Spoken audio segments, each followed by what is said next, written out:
Selamat malam teman-teman, selamat belajar ya. Oke, perkenalkan, saya Ikhlas Amal Makarim, NIM D1B02300. Di sini saya akan mengulik sedikit materi tentang probiotik. Materi pada praktikum mata kuliah mikrobiologi. Nah, di sini probiotik itu berasal dari kata probios, yang dalam ilmu biologi itu artinya adalah sebuah kehidupan.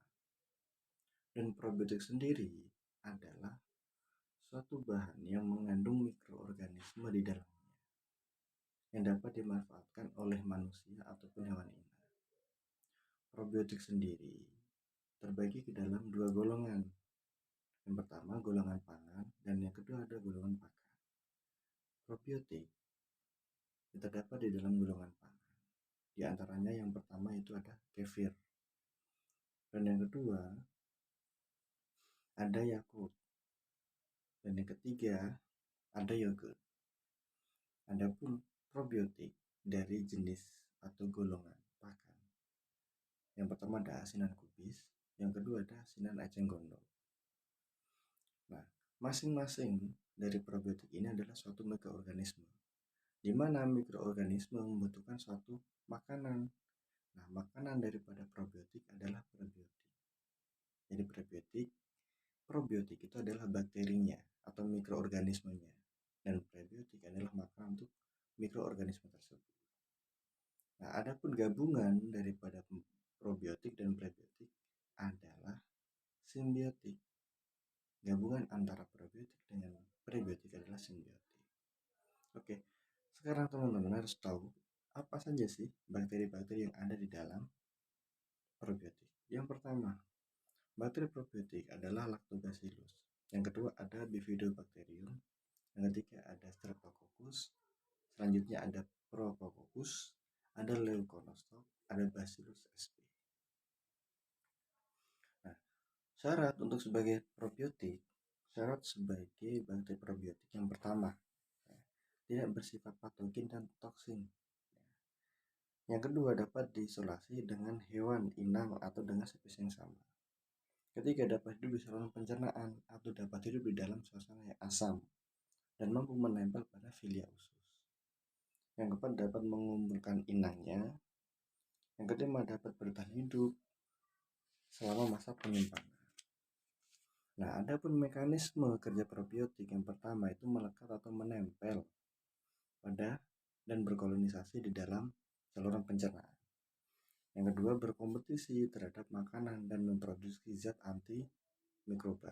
Yang ketiga, merangsang mukosa untuk meningkatkan sistem kekebalan tubuh hewan ini.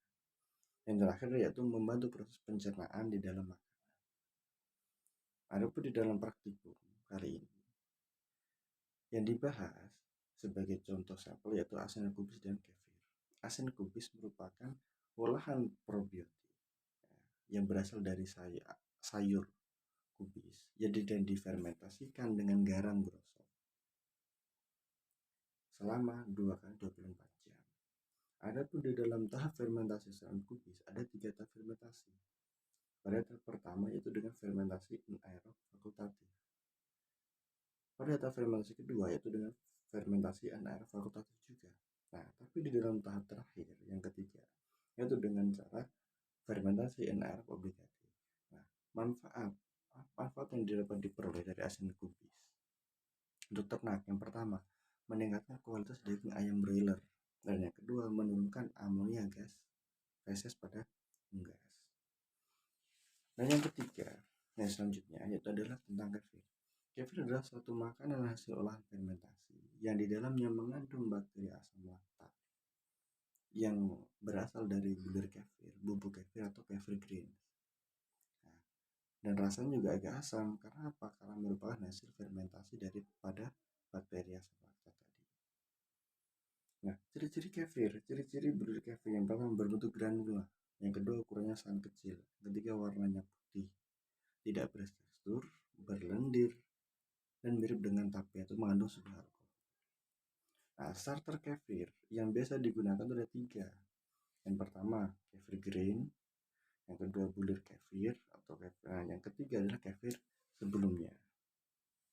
Sedangkan mikroorganisme yang terdapat dalam kefir yang pertama ada Candida kefir, Streptococcus, Lactobacillus, Lactobacillus lactis, Lactobacillus coffee-carino, dan Laconostoc. Adapun daripada kefir sendiri mempunyai manfaat. Yang pertama, mampu mengatasi laktosa intoleran. Laktosa intoleran adalah suatu kelainan di dalam saluran pencernaan yang tidak dapat memproduksi atau mengkonsumsi bahan yang mengandung laktosa, contohnya susu sapi. Yang kedua, menghilangkan aroma perengus pada kambing. Ketiga, merangsang imunitas tubuh. Yang keempat, mencegah kanker pada saluran pencernaan, meningkatkan fungsi pencernaan dan penyerapan dalam usus, membantu detoksifikasi racun, dan meningkatkan kesehatan tulang serta menurunkan osteoporosis. Terima kasih teman-teman, sekian yang dapat saya sampaikan. Kurang lebihnya mohon maaf. Semoga bermanfaat untuk teman-teman yang sedang melaksanakan praktikum. Selamat malam semuanya. Terima kasih.